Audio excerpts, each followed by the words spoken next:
Chelsea se pomučio za prolazak u sljedeći krug, vrlo vjerojatno puno više nego što su sami to planirali. Ovako kad gledamo, prošli su dalje tek nakon 120 minuta onako žestoke borbe nakon prvih 92 stvarno utakmica s kojom pa su svi neutralni mogli biti zadovoljni, navijači Chelsea malo manje. Pa dobro, na kraju su svi zadovoljni navijači Wrexhama što je njihova momčad pružila tako jak otpor. Vidimo da je i vlasnik prezadovoljan, tako da Chelsea stvarno se pomučio, ali to je sve ona draž.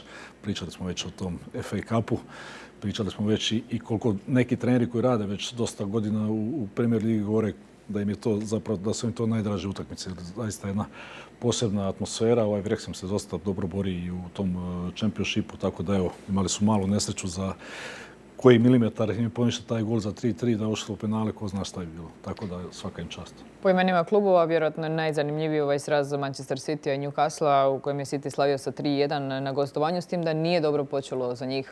Imali su tih -1 već u 18. minuti. Imali su -1, imali su vjerojatno i teško mentalno stanje nakon onog remija sa Nottingham Forestom, tako da vjerojatno ih je i to malo sputalo, ali na kraju su zasluženo pobjedili, prošli. Liverpool je pobjedio na mjestu nesreće protiv Wolverhamptona. Arsenal se patio isto tako dosta, iako je promijenio puno igrača. Stavili su čak 2 dečka koji imaju tek 16 godina. Tako da, evo, ima puno zanimljivosti. Bilo je puno rotacija, spomenut ću ih prvenstveno kod Manchester City, jer je tu zbilja Pep Guardiola zarotirao sve što se zarotirati dalo. Ipak imaju u srijedu tu tešku utakmicu sa Real Madridom. Imaju tešku utakmicu, njemu se to znalo ponekad dobiti u glavu, te njegove rotacije, iako ovo je sad napravio zaista sa pravim razlogom. Ali evo, sad je uspio sa tim rezervnim snagama proći dalje u FA Cupu. Liverpool možda ima ipak lakšeg protivnika u Ligi prvaka, Galatasaray. Ili ne? Vidi, što se tiče Liverpoola ove sezone, nikad ne znaš. Da. Galatasaray je pokazao jako dobre partije protiv Juventusa. Prvenstveno u prvoj utakmici gdje su pobjedili 5-2, tako da Liverpool nema šta više kalkulirati. U FA Cupu još uvijek traju, a Liga prvaka im je sad vjerojatno nešto što ih mora uvući da bi spasili sezonu.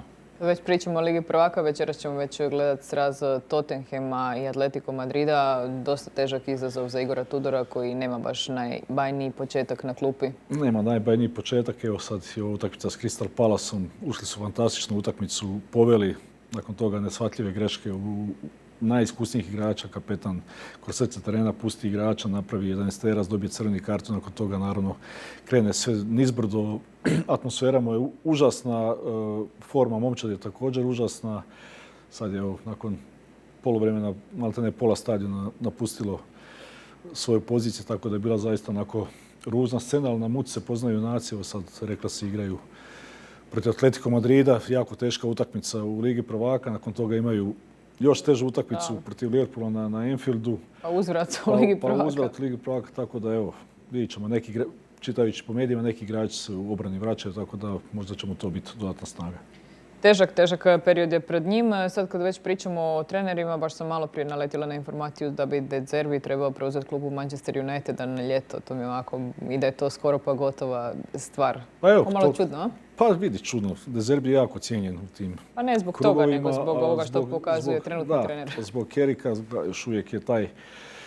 Nikad nisu izašli javno da će uopće ući sa Kerikom u ozbiljne razgovore o nastavku suradnje. Tako da vidjet ćemo sve što će biti, da li su to naklapanja, da li je to istina.